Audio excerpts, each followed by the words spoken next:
It's Eric Thor here, and in today's video I want to talk about why ENTPs can feel depressed. And my question to you is, as an ENTP, do you ever feel like your any optimism and your FE desire to maintain a positive and social demeanor ever hits into a wall where it feels like, yeah, I just can't anymore?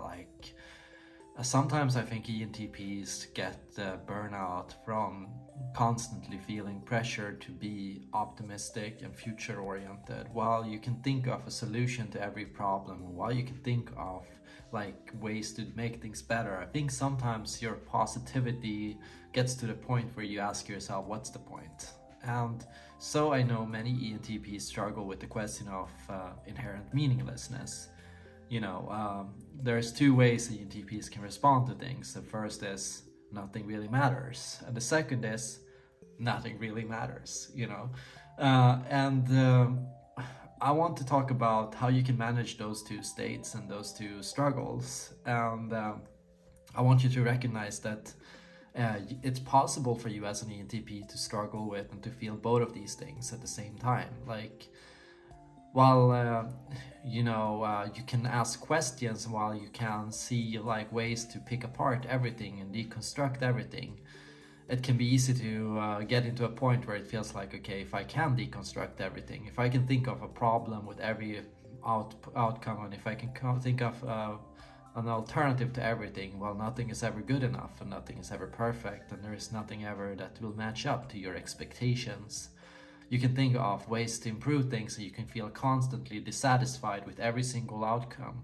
You can think of 100 different places to go to, but you can't decide on anything because ultimately you can see pros and cons with everything.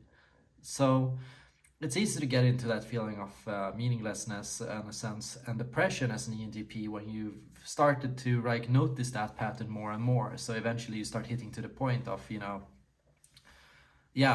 everything will be ultimately unfulfilling, and every option, every relationship, and every possible partner, and every possible, way of organizing my life will feel unfulfilling. So as an ENTP, what can you do about it? And so this is something I think you want to ask yourself as an ENTP as well. I want you to be honest with yourself about that. Can you do about it? What can you do about your brain's tendency to see a million options and your introverted thinking's ability to see the problem with every single possibility and the cons of everything? Well, one thing you can do is you can practice acceptance and radical acceptance, and that is acceptance of the present and what is happening right in front of you.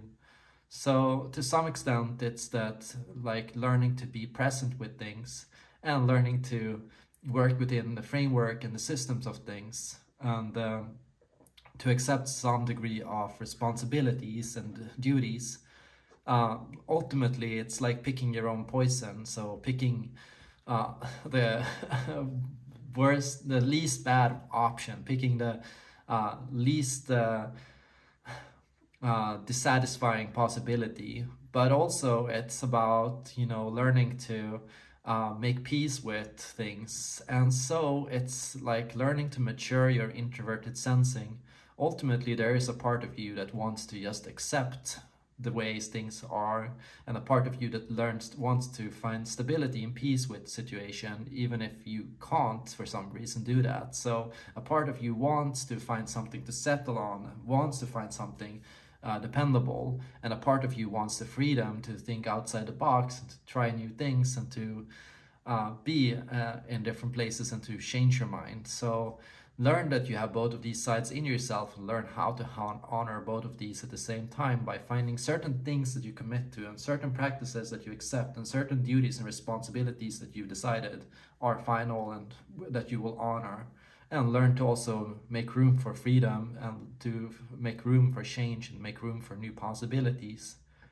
Learn also to take a moment to practice intent in everything you do.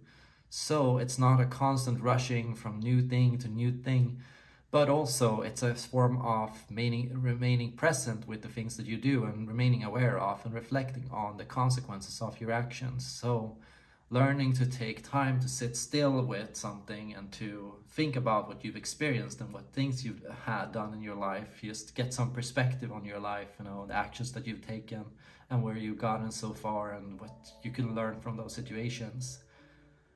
Sometimes we get into these existential tidal waves where it's like you rush to things and you're constantly on the move and you're constantly like trying to stay positive and stay afloat. But when that happens, what happens is you start building up negativity inside yourself in your unconscious. And at some point that becomes impossible to ignore.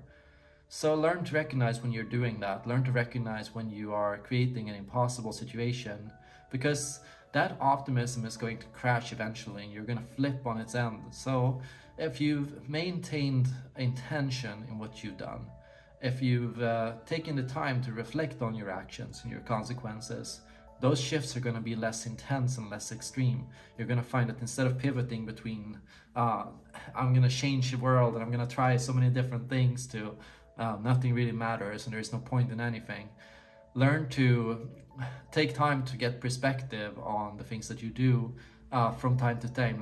Learn to go to surface and learn to go deep. So learn to come up for air and learn to go down to the depths. And to do those things as often as possible, just to keep your shadow in check and to stay aware of negativities that you might have. And you're going to find, hopefully, that things get easier. The older you get, things do get easier, and you learn constantly to find and to give yourself what you need, because ultimately, like, we can debate about the meaning of life as much as we like, but ultimately you still have values, you still have needs, and you still have things inside of you.